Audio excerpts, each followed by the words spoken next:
బంగ్లాదేశ్లో హిందువులపై జరుగుతున్న దాడులను ఖండిస్తూ అక్కడి హిందువులకు మద్దతుగా పలు హిందూ సంస్థల ఆధ్వర్యంలో తెనాల్లో నిరసన తెలియజేశారు. కొవ్వొత్తులను వెలిగించి మానవహారంగా ఏర్పడ్డారు.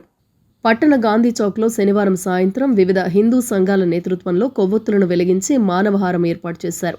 బంగ్లాదేశ్లో అమానుషంగా దాడి చేసి దీపు చంద్రదాస్ను హత్య చేయటం, మరో హిందువు దారుణ హత్యకు గురైన నేపథ్యంలో ఆ దేశంలో హిందువులపై దాడులకు నిరసనగా ఈ నిరసన కార్యక్రమాన్ని నిర్వహించారు. బంగ్లాదేశ్లో హిందువులపై దాడులను ఖండిస్తూ నినాదాలు చేశారు. అక్కడి హిందువులకు మద్దతును తెలియజేశారు.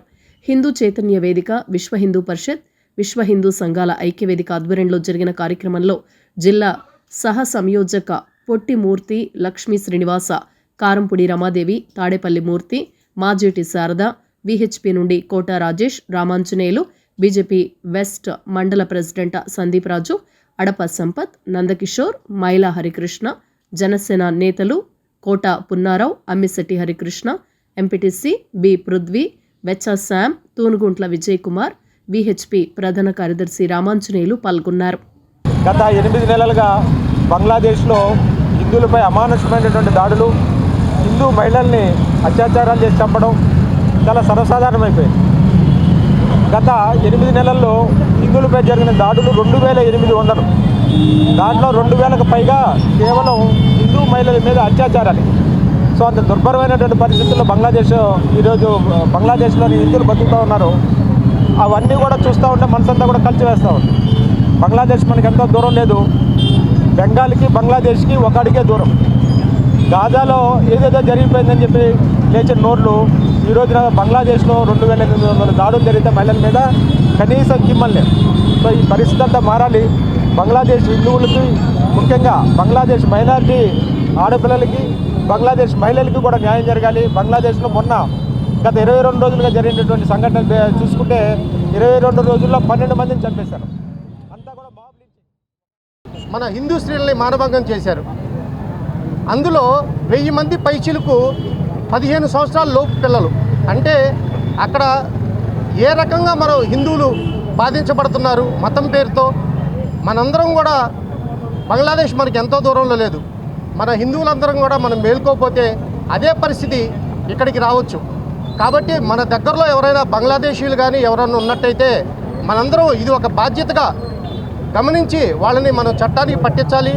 లేదా వాళ్ళ ఐడెంటిటీని మనం ప్రశ్నించి మనం ఇది ఒక బాధ్యతగా, ఒక విధిగా వాళ్ళందరినీ మనం గుర్తించి ప్రభుత్వానికి అప్పచెప్పాలి.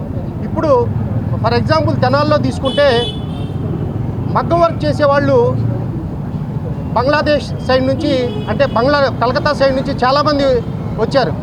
ఇక్కడ మా వాళ్ళు అనేది ఏంటంటే వాళ్ళలో చాలామంది బంగ్లాదేశీలు ఉన్నారు, మన లోకల్ వాళ్ళు తెలియక వాళ్ళకి షెల్టర్ ఇస్తున్నారని. కాబట్టి ఇక్కడ లోకల్లో ఎవరైతే ఇతర రాష్ట్రాల నుంచి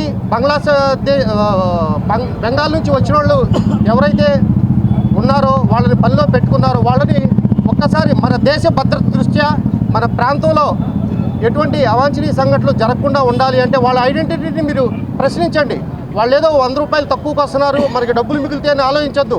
మన దేశ భద్రత, మన భద్రత, మనకి ఇక్కడ ఆడవాళ్ళు ఉన్నారు.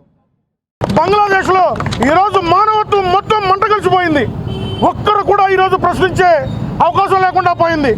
ఈరోజు భారతదేశంలో స్థిరత్వం, ప్రపంచం మొత్తం అస్థిరత్వం కొనసాగుతుందంటే భారతదేశంలో సమర్థవంతమైన నాయకత్వం ఉండడం వల్ల అని ఈ సందర్భంగా మేము చెబుతా ఉన్నాం.